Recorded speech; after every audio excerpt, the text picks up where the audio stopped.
Now on the APEC VIP hotline, cutting-edge training for the serious athlete, apecgo.com. Joining us right now, the head football coach of the Pine Tree Pirates, Derek Fitzhenry. How you doing, Coach? Great. Congratulations on the win, 28-21 over Lindale. Tell me a little bit about how you guys did it. I was really excited for the kids because, typically in the past, if we've gotten down, we stayed down, but we got behind 7-21, and the kids kept playing. We had some, fatal errors at the beginning. We had a fumble they picked up, ran in for a touchdown, and the kids just kept playing. We played great defense, made some big plays on offense, and we came back and won the game. So I'm really excited about that. To win 2 in a row, which I don't think's been done around here in a long time. Yeah, and you guys really showed some firepower offensively, both running and throwing the football the other night. Talk a little bit about the players that have stepped up for you and are having good seasons for you offensively. Well, of course, our offensive line is gelling and it's coming together.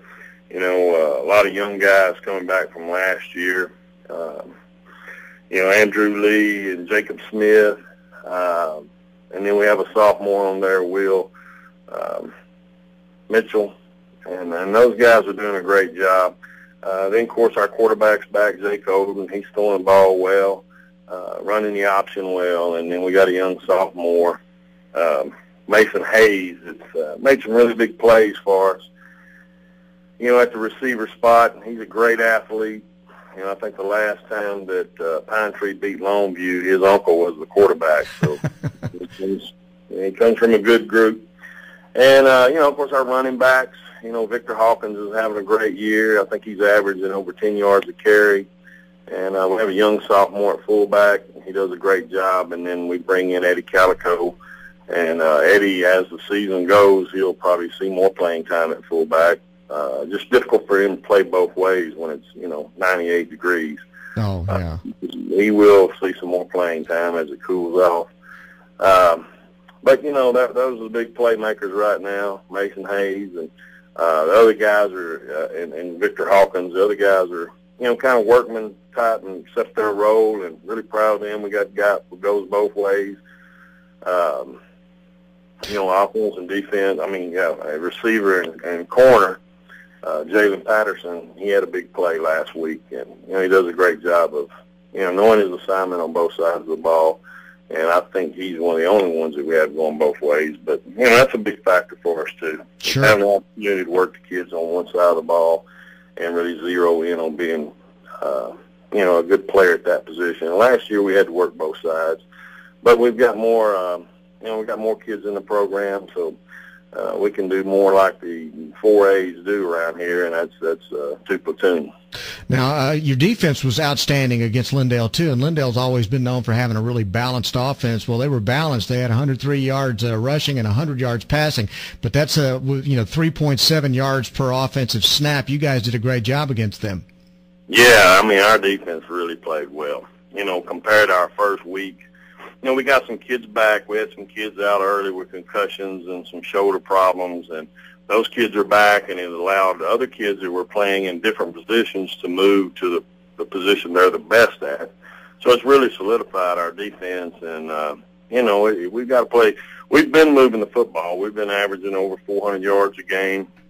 That hadn't always transpired into points, but we are moving the football. But we haven't done a very good job stopping people. But this game, I really saw our defense come on. And Lindale is a good football team. And I don't want to take anything away from our kids. And, because Lindale has scored points.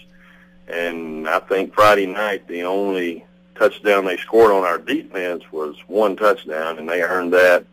The rest of the points came off of a fumble return for a touchdown and a kickoff return. So really our defense only gave up 7 points, which is outstanding against a Lindale team. Oh, no question about it. Now, this week you take on a Nacogdoches team that has really struggled this year too. And, is there any chance, I guess the thing you got to warn your kids against is that there's no such thing as an easy win.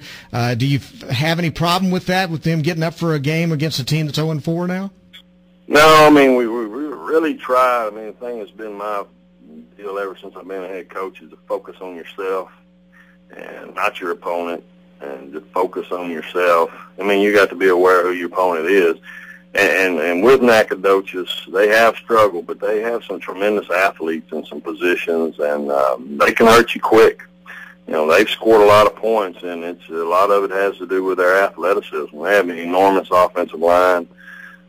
You know, got some defensive players that are, you know, impact guys.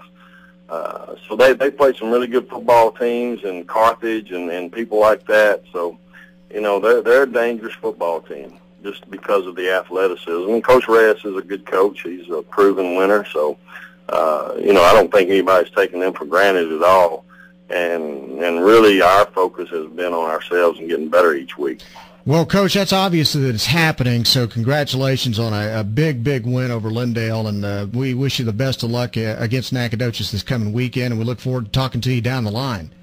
Well, I really appreciate it. And thanks very much. Coach Derek Fitzhenry, the head football coach of the Pine Tree Pirates, picking up their first win of the season against Lindale. This is Bryan Houston Sports Radio Live on 99.3 Talk FM.